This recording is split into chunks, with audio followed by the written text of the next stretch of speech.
separado. Además, como decía el título del video, vuelve la disciplina al Congreso. ¿Y por qué lo poníamos así? Porque vamos a entrevistar a dos deportistas. Una que ya conocen seguramente porque ha sido congresista en los últimos 5 años y ahora busca aspirar a ser diputada. Y otra candidata a diputados también, que es la primera vez que entra en política representativa. Hablaremos con ella próximamente, pero nuestra primera invitada que nos acompaña la primera media hora del programa es actualmente congresista por Avanza País. Además, ha sido voleibolista, seleccionada nacional, y es la primera vez que nos conocemos, así que para mí es un gusto presentar a Diana González. ¿Qué tal, Diana? ¿Cómo estás? Daniela, muy bien, muchas gracias a ti por el espacio y seamos libres. Gracias, Siempre. sí, seámoslo siempre, somos libres, seámoslo siempre. Diana, bueno, te conocemos de los últimos 5 años de tu trayectoria como congresista, buscas ser diputada nuevamente y quería preguntarte primero, porque antes de ser política eras deportista, eras, como dijimos, seleccionada de vóley a nivel nacional y además medallista olímpica. Entonces preguntarte, ¿qué hizo que tomaras ese paso de el deporte a la política? Desde muy chiquita, y en mi familia, en el círculo más cercano, de hecho, mi mamá, mi papá y mi hermano, yo les dije que quería ser congresista. ¿Ah, sí? Sí, ¿Qué edad tenías? mi hermano incluso me recordó que yo dije que quería ser congresista del Bicentenario, ¿no? Ya. Entonces, Ah, wow. digamos que ha sido algo que un deseo mío desde muy pequeña. Como bien indicas, el voleibol a mí me dio muchísimas cosas de las que más valoro. Acceso a educación de calidad fue gracias al vóley, que tuve una beca de estudios para irme a Estados Unidos, con muchas dudas, porque yo ya había dejado casa a los 15 años para venir a luchar por este sueño de selección nacional. Pudimos participar en la primera edición de las Olimpiadas de la Juventud, donde obtuvimos el tercer lugar, la medalla de bronce. Y también pude tener acceso a educación, ¿no? Irme a Estados Unidos a los 18 años, con miedo, por supuesto, súper joven, pero una muy buena amiga de la universidad me dijo, anda, aprende y regresa a hacer algo bueno por tu país. Ya. Entonces yo siempre me fui con esa consigna de regresar y ponerme al servicio del país. Yo me sentía en deuda por todo lo que el voleibol me había dado, y una de mis primeras propuestas es precisamente el impuesto especial a las casas de apuestas deportivas. Que a ver, yo puedo entender que existe mucho cuestionamiento de cara a un impuesto, pero en este caso no era un impuesto que existía, y ya existía un impuesto para los casinos y tragamonedas físicos, más no para las casas de apuesta online. Entonces, para evitar toda esa competencia desleal, se propuso esta iniciativa que hoy ya es ley, y el país ya ha recaudado más de 236 millones de soles, de los cuales más de 47 millones ha ido directamente al Instituto Peruano del Deporte. Y al IPD, ¿no? Que a través del tiempo ha tenido algunos cuestionamientos, ¿no? Muchísimos, sí. Sí, ¿Ves yo que ves lamento ello. algunos cambios últimamente en el IPD?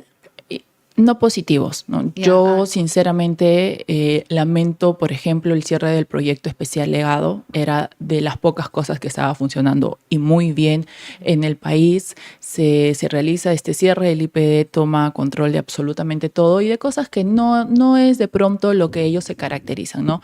El mantenimiento de infraestructura deportiva de alta competencia lo venía siendo legado. IPD tiene un presupuesto propio, tiene el presupuesto legado, que en ese momento eran 139 millones de soles. Tienen ahora, gracias a mi ley, casi 50 millones de soles, y ya no es un tema de presupuesto, es un tema de gestión. Yo he estado en IPD hace algunas semanas y le he preguntado sobre la implementación de estos casi 50 millones de soles. El presidente pidió respuestas a su gerencia. La gerencia no sabía que había un impuesto que les daba casi 50 millones de soles al año. ¿Cómo no te das El gestor de cuenta? la institución no sabía No. de dónde venía Ujú. un presupuesto adicional Sí. considerable, me puedo imaginar. Y después de esa reunión me fui a SUNAT, y en SUNAT le dije, por favor, quiero revisar el tema del impuesto y cómo ha ido. Entonces me dicen, el corte es 11 meses, ya he solicitado el corte del año, de los 12 meses, pero después de 11 meses el país ha recaudado 236 millones y 47 han ido al IPD. Es una transferencia que se realiza de manera... 47% o 47 47 millones, más de Ya. 47 millones ha ido al IPD, porque el impuesto lo que indica es que el 20% de la recaudación total va a IPD, otro 20% va a MINSA por el tema de salud mental. Y yo de verdad lamento que la gestión no tenga conocimiento de este importante ingreso que tiene que ser dedicado a los atletas y paratletas del circuito. O sea, el objetivo es fundar un nuevo programa con esa cantidad de dinero, ¿o cuál es el objetivo? No, el objetivo de este impuesto era destinarlo al Instituto Peruano del Deporte para que llegue a más deportistas y paradeportistas en lo que es su formación, formación y, digamos, la masificación del deporte. Yo nuevamente lamento que desde el IPD no se tenga conocimiento de este ingreso, que no es menor. Estamos hablando de casi 50 millones de soles para deportistas, para deportistas y finalmente el objetivo, la masificación del deporte peruano. Y lo que más lamento, de hecho, Daniela, es que el MEF demoró más de 2 años en reglamentar esta importante ley, con lo cual hemos perdido más de 500 millones de soles, o sea, casi la cuarta parte de la carretera central, digamos. O sea, si hubieran podido recaudar 500 millones de soles adicionales si es que se hubiera reglamentado antes. A tiempo. Sí. Bueno, parece ser un problema recurrente, ¿no? Que se implementan estas leyes en el Congreso y luego se dice, bueno, entonces, ¿cuándo va a tomar efecto? Y luego nos percatamos que son las propias instituciones del Ejecutivo o autoridades que no reglamentan, ¿no? Ya hemos visto varios casos. A propósito de eso, perdón, Diana, quería decirle a nuestra querida audiencia que si tienen alguna pregunta para Diana, por favor, no duden en dejar un super chat o dejarnos un yape al 986-887-715. Aprovechen que Diana nos visita por la primera media hora del programa y luego tenemos a otra candidata. Así es que no quería dejar de decir eso, Diana. Disculpa la interrupción. Ay, perdón, estoy dejando aquí la escenografía. Lo que te quería comentar es que adicional a eso, o sea, esta ley, que el principal objetivo era fortalecer las arcas del Estado, tenía MINCETUR reglamentó la parte regulatoria y MEF estaba a cargo de la parte tributaria. Entonces, yo nunca entendí y estuve fiscalizando en el marco de nuestras competencias, estuve atrás de esta reglamentación, ¿por qué MEF le costaba tanto reglamentar una ley que era fortalecer las arcas del Estado? No estamos hablando de una ley declarativa, que yo sinceramente no soy fan de las leyes declarativas, creo que juegan con la expectativa de la población, sino una ley que te está dando más de 200 millones de soles al año, ¿no? Eso nunca lo entendí y no lo entenderé. Es muchísimo dinero, además. Y además, ahora que estas casas deportivas están por todos lados, me imagino que el impuesto debe recaudar bastante. Ahora, Diana, como comentábamos al principio, y bueno, nos estás comentando sobre tu labor como congresista, has sido congresista los últimos 5 años. ¿Por qué quieres volver al Congreso en esta ocasión? Sí, a mí realmente me apasiona mi trabajo, me encanta lo que hago y ciertamente me gustaría dar continuidad a muchos de los proyectos que se van a quedar finalmente como iniciativas legislativas. Y también es un tema país. Hay muchas luchas que tenemos que seguir dando, que no podemos permitir que estos espacios sean copados, como por ejemplo personas que representan actividades ilícitas, actividades ilegales. Mi estancia en el Congreso ha tenido uno de las mayores aristas en lo que es la Comisión de Energía y Minas. Hemos luchado muchísimo desde la comisión y en el Pleno para evitar el paso de la ilegalidad disfrazada de informalidad y, como muchos de mis colegas dicen, sus hermanos pequeños mineros, para poder impedir el paso de 50.000 mineros ilegales. Eso ha sido de los últimos debates que hemos tenido y creo que es importante mantener esa voz firme dentro de la comisión en el Pleno y evitar que estos espacios sean copados nuevamente por economías ilícitas.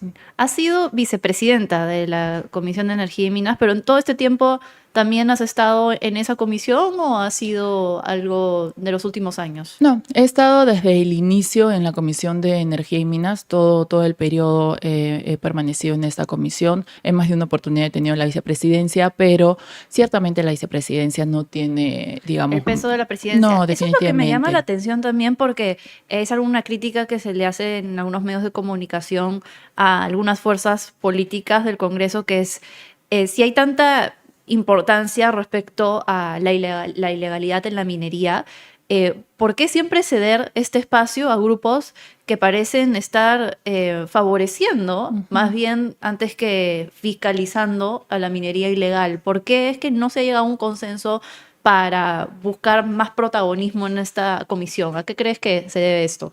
Bueno, yo en primer lugar debo agradecer el apoyo de mi bancada porque siempre ha permitido que pueda estar en la Comisión de Energía y Minas y acceder también a la vicepresidencia desde mi bancada, desde el partido. Sí existe un deseo de presidir la Comisión de Energía y Minas. Creo que es una comisión sumamente complicada y creo que también es un llamado de atención para todos, especialmente para la derecha, de no ceder esta comisión a otro tipo de intereses y ojalá pueda ser un momento de reflexión porque si bien es cierto, dentro de la comisión hay representantes de todas las bancadas, a mí me hubiera gustado escuchar y sentirme apoyada por muchas de las bancadas que decimos ser de centro derecha.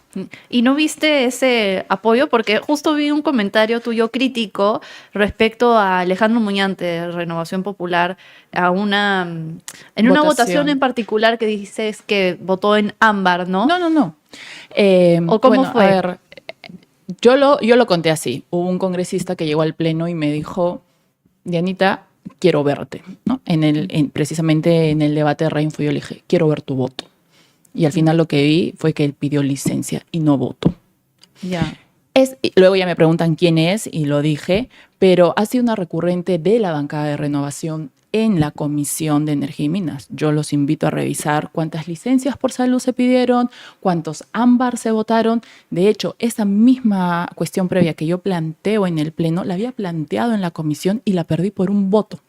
Empatamos y con ello el presidente pudo dirimir, lógicamente, Cutipa de Juntos por el Perú, que en realidad el presidente en la sombra ahí es Roberto Sánchez, iban a dirimir a favor de los 50.000 mineros ilegales. Renovación votó en ámbar. Con ese voto, nosotros hubiéramos ganado la cuestión previa en la comisión y de pronto hubiéramos llegado con un mejor texto al pleno. Entonces, lo que yo te decía al comienzo es, me hubiera gustado tener un poco de apoyo y mayor respaldo de otras bancadas en la comisión, porque esos debates han sido sumamente fuertes y en algunos momentos he estado sola. ¿Crees que Renovación Popular Renovación Popular, para quienes no saben, es el partido de Rafael López Aliaga? ¿Crees que no están comprometidos con combatir la minería ilegal? Creo que no tienen una posición firme y lo han demostrado a través de sus votos, ¿no? Eso es innegable. Creo que hay una parte de Renovación que sí estaba apoyando no permitir que regresen los 50.000 mineros ilegales, el tema de las cláusulas del Reinfo, pero había otra parte que preferían una licencia por salud, una votación en ámbar, o bueno, finalmente hay muchos que han apoyado la prórroga al 2026, ¿no? Entonces, y no solo en Renovación, en muchísimos partidos que luego a mí realmente me incomoda que quieran vendernos un mensaje, una narrativa diferente ahora porque estamos en campaña y cuando tuvieron la oportunidad de hacerlo, de defender el país, porque más allá de colores políticos, Daniela, este era un tema país y nosotros no podíamos someter al Perú a la ilegalidad disfrazada de informalidad, que era el resumen del texto. Mi pelea en la comisión, en el pleno, fue sencilla, porque ellos lo que decían es, pobres nuestros hermanos mineros, hay que dar una nueva prórroga. Una prórroga que viene desde hace muchísimos años y que han tenido el tiempo suficiente de lograr su objetivo. Pero el Reinfo es una posición muy cómoda para miles de ilegales. Entonces, lo que yo dije en ambos lugares es, si ustedes realmente quieren una prórroga, que sea el único artículo de este dictamen. No nos metan de contrabando el regreso de 50.000 mineros ilegales que ya habían sido sacados del sistema y que además el 90% de ellos hace más de 4 años estaban como suspendidos. Claro. Entonces, a mí no me van a vender la idea de disfrazar la ilegalidad de informalidad. ¿Y cómo nos deja lo que en realidad es un status quo, ¿no? A grandes rasgos, porque no se ha logrado mayores avances hacia una ley MAPE? ¿Cómo nos deja este balance en miras a estas elecciones? Porque hay una gran preocupación respecto al financiamiento de los partidos. Si bien ya se ha aprobado el financiamiento privado de los partidos políticos, también tengo entendido que hay dificultades con la reglamentación y además hay bastante temor, ¿no?, del sector privado de aportar a la política. Entonces, ¿cómo nos deja el actual estado de las cosas respecto al rol de la minería ilegal en estas elecciones? ¿Es algo que te preocupa? Sí, definitivamente, porque, o sea, que no quepa la más mínima duda que la minería ilegal va a financiar campañas propias o campañas de terceros, campañas de partidos políticos, y que en un Congreso bicameral van a haber diputados y senadores sentados por la minería ilegal. Y ojo, que pueden ser ellos mismos. A mí me parecía increíble el caso del vocero de Confemín que postula con Renovación buscando un sitio en el siguiente Congreso y que lo haga de manera propia. O sea, acá ya no hay vergüenza. Es él el que está postulando y que esto se pueda repetir en muchos partidos. De hecho, muchísimos partidos llevan a candidatos con reinfos. Excluido significa ilegal y eso no lo podemos negar. Avanza País no lleva absolutamente ningún tipo de reinfo en sus listas y eso también hay que decirlo de manera clara. Este es un tema no menor y a mí lo que me preocupa es que mientras que existe sí un posible financiamiento privado, hay mucho temor por parte de la empresa privada de financiar campañas, son pocas los que lo hacen, pero sí dejas el camino libre para que el financiamiento ilegal puedan realizar todo ese tipo de campañas. O sea, no es muy fácil revisar cómo se están llevando las campañas a este momento. Hay un gran despliegue por parte de algunas y por otras no.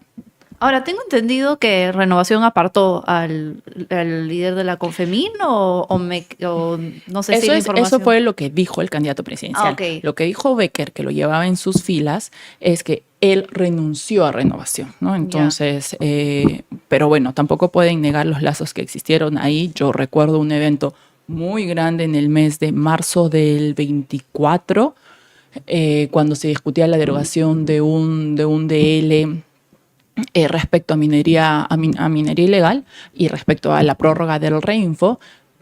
Ellos armaron un evento enorme con muchos de estos mineros, digamos, en proceso de formalización. Es ahí donde se realiza la invitación del candidato presidencial López Aliaga a Becker para que pueda ir en sus filas y se inscribe. Luego, con todo esto, creo que era mucho roche cargar ese peso político. Él dice que lo retira, pero en verdad Becker lo que manifiesta es que él retira su afiliación, ¿no? Entonces, ¿que ha habido lazos? Ha habido lazos.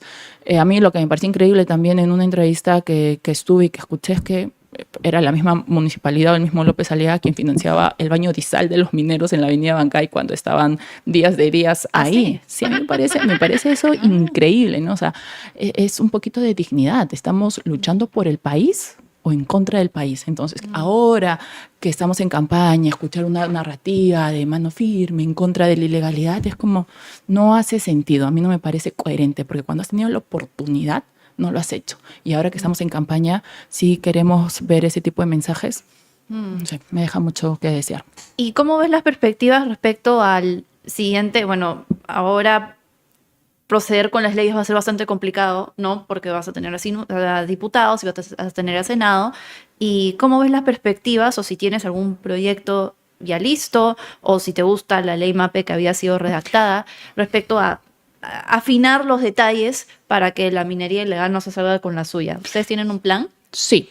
Primero, yo presentó un proyecto de ley de silla vacía, que así como en casos de terrorismo, trata de personas, lavado de activos, se incluye también la minería ilegal. Esto significaría una modificación al nuevo reglamento del Congreso de Diputados y Senadores para que en los futuros congresos de existir una condena firme por minería ilegal, esa silla quede vacía y la bancada el accesitario no pueda tomar esa curul, ¿no?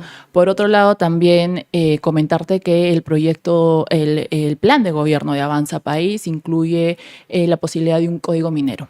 Esto es decisión política. De hecho, el general Williams, que es mi candidato presidencial, es el único candidato presidencial que hace muchísimo tiempo ha dicho: en mi gobierno no habrá ninguna prórroga de Reinfo. Y apostamos por un código minero donde realmente se respete la Ley General de Minería, evitamos así que existan dispersas normativas sobre Reinfo o pequeña minería artesanal, que en verdad minería tradicional eso no existe. Creo que es más un tema poético que han querido dar. Mineros Y de ancestrales esta- también se dice. Y de ¿no? esta manera poder ordenar, unificar, organizar este código minero y que nos permita acceder a una verdadera simplificación administrativa, identificar realmente cuáles son los requisitos que se están duplicando, cómo hacerle la vida más fácil al ciudadano, al minero, y que éste pueda lograr su formalización en este único código minero. Ahora, yo desde mi experiencia durante los 5 años en la Comisión de Energía y Minas, lo que he visto por parte de la ley MAPE es crear un nuevo Reinfo, un Reinfo maquillado, un Reinfo 2.0, abrir las puertas otra vez a todos los ilegales y que tengan la oportunidad nuevamente de traficar con el Reinfo, porque eso también lo hemos demostrado. Ellos trafican con el Reinfo, alquilan el Reinfo y no tienen la más mínima vergüenza de hacerlo en redes sociales. Hemos demostrado también con números en una reunión con el superintendente de SUNAT que estos 50,000 ilegales no eran honorables contribuyentes a la SUNAT. De hecho, cuando se quedan solo los 30,000 en proceso de formalización, aportaron mucho más que los 80,000 del año pasado. Entonces, creo que esos no son datos menores y que debemos evaluar, pero una vez más, esto va a ser muchísima decisión política por parte del Ejecutivo. Está en las manos del Ejecutivo poder ordenar, unificar, organizar y simplificar el proceso para que este código minero realmente funcione y podamos tener una verdadera formalización. ¿Y este código minero todavía le daría la autoridad a los gobiernos regionales sobre el Reinfo? Porque tengo entendido que ese es un gran problema, ¿no? Que es que los gobiernos regionales tienen la administración para dar las licencias del Reinfo. Lo tenían. De hecho, Ya. este Congreso en diciembre del 24 le da la facultad al Ministerio de Energía y Minas. Oh, ok. Ya. Y es gracias a esa ley de diciembre del 24 que en junio del 25 el entonces ministro Montero de la era, digamos, del premier Arana puede sacar a los 50,000 mineros ilegales que ok. tenían más de 4 años de suspendidos, ¿no? Ya. Porque el Congreso le da la facultad a los ministerios. Aquí se escuchó mucho también el tema de que íbamos en contra de la descentralización o la participación de los gobiernos regionales, pero lo cierto es que los gobiernos regionales, a través de sus direcciones regionales, no habían avanzado en lo absoluto en lo referido a formalización minera. Los índices de formalización eran mínimos, en algunas regiones no había ningún tipo de avance y otras incluso dijeron haber perdido los expedientes. Bueno, a mí me llama mucho la atención, creo que tuvimos hace unos meses a Víctor Govich de la Sociedad Nacional de Minería y él nos decía que existían coordenadas de Reinfo en el mar. En el mar. Nosotros hicimos un video de eso en el que salía Bob Esponja, ¿no? Pues ¿cómo vas a generar minería en el mar? O sea, realmente te das cuenta del nivel de cómo no está funcionando ese sistema, ¿no? Ahora, Yana, ya para ir cerrando, quería preguntarte, porque parece que tu interés en el tema de los recursos naturales no se queda en lo que es la minería, sino también tengo entendido que has estado indagando sobre el caso del gas natural, en especial el gas licuado. Vi el otro día que tuviste una reunión con los empresarios con la empresa Cálida y tienes una propuesta para masificar el gas licuado. Quería preguntarte a propósito de eso, porque además eres arequipeña, eres del sur y se escucha mucho en el sur además la necesidad de bajar el costo del gas. Hay esa demanda hace muchos años al respecto. Entonces quería preguntarte si es que ese proyecto va en línea a eso. Sí, de hecho he tenido muchas de estas reuniones porque pertenezco a la Comisión de Energía y Minas, que ciertamente, Daniela, me ha tocado estudiar muchísimo. Yo no soy ingeniera de profesión, no soy abogada de profesión y estos temas son complejos, Claro. son complejos, así que nos ha tocado revisar y hemos iniciado, yo te hablo ahora de Reinfo porque ha sido, digamos, el debate del último año y medio, pero ciertamente la comisión inicia con el debate del proyecto de ley 679, o sea, te estoy hablando del primer año de Pedro Castillo sobre la masificación del gas, ¿no? Después de muchas idas y vueltas entre textos legislativo y ejecutivo, se logra la aprobación de la masificación del gas con este mecanismo de compensación, que es como un subsidio para las tarifas cruzadas y que tanto el norte y el sur del país puedan pagar una tarifa más cercana a lo que paga Lima y Callao. Es lamentable que la concesión del sur, que está a cargo de Petroperú, Arequipa, Tacna y Moquegua no hayan avanzado casi nada con la masificación del gas versus el norte, que lo tiene la empresa privada. Y Petroperú también tiene la concesión del gas. Oye, cada día Petroperú nos sorprende más. Realmente. Y ojo que este debate, precisamente yo hice hincapié en ese debate porque lo que quería el gobierno de Pedro Castillo era que Petroperú, o sea, que el Ministerio de Energía y Minas a dedo, a discreción, tenga la total discrecionalidad de elegir a Petroperú para continuar con estos trabajos. Entonces, lo que yo dije es, no tengamos miedo de la competencia, que participen privados, que participe Petroperú y quien demuestre las condiciones, las competencias, lo lleve a cabo. Entonces, esa es la realidad. El sur está súper atrasado porque lo tiene Petroperú y el norte está avanzando porque lo tiene la empresa privada. Entonces, es un tema que también hemos revisado junto con el GLP porque para atender las conexiones del gas natural, pues es una infraestructura, son recursos y se necesita poder mantener ello. Hay rincones del país donde sabemos que no va a llegar esta masificación, este tendido de redes y creo que es importante también revisar el GLP en ese sentido y poder salir de esta pobreza energética que viven millones de peruanos quemando lo que puedan encontrar realmente para así poder realizar sus actividades diarias. Sí, me parece realmente un tema fascinante que merece más atención. Voy a revisar tu proyecto para informarme también al respecto. Pero bueno, agradecerte, Diana. No sé si tienes algunas últimas palabras para nuestra audiencia, tal vez alrededor de qué has aprendido tal vez los últimos 5 años y qué ofreces para los siguientes 5 de ser elegida. Sí, bueno. Ahí también está tu cámara principal. Acá. No vengo a dar falsas promesas, de hecho hemos tenido un trabajo sumamente firme, con una voz clara dentro de nuestras actividades y es lo que queremos continuar en el Congreso de la República, de contar con su confianza. Avanza País es una bancada limpia, sin casos de niños, sin casos de mochasueldo y el general Williams es un héroe nacional vivo que lidera nuestro proyecto, además de tener la carrera militar más exitosa de la historia. Somos personas preparadas, personas honestas. Bueno, muchas gracias, Diana, y estaremos siguiendo de cerca tu candidatura y también desde Avanza País. Y bueno, veremos qué pasa en los siguientes meses. Muchas gracias por estar con nosotros.